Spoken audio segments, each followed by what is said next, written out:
welcome to the video today. So without any further ado, we're gonna get into one of my favorite movements that targets the core, and then we're gonna add in some advanced variations that you can try out with it too.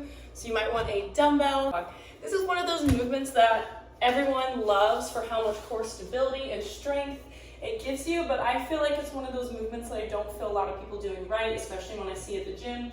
Which, right, there is no wrong movement there, but there is a way where we can make this a lot more efficient and effective and get what you want out of it, which for most is core stability and core strength. All right, so from here, you're gonna come into hands and knees.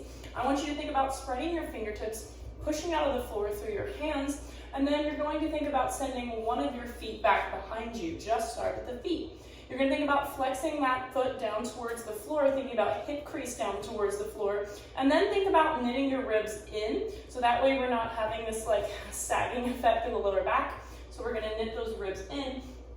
And once that feels really safe and stable, I want you to push out of that same side hand, reach that opposite hand overhead. So you can stay on one side, tapping them in and out, or you can begin to alternate sides as you move.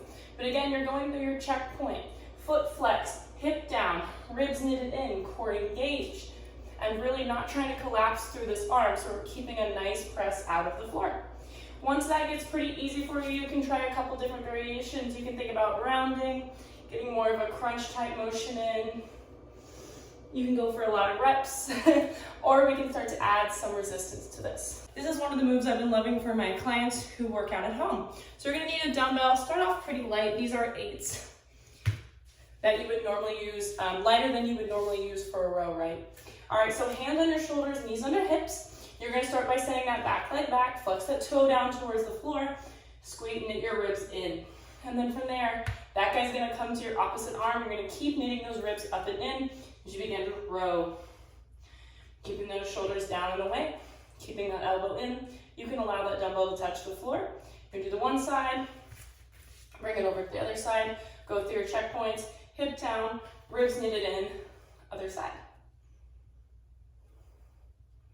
Good, so you're gonna choose a version of this one that suits where you're at right now, and let me know what you think. Follow if you found this helpful today, and thanks for watching. Happy moving.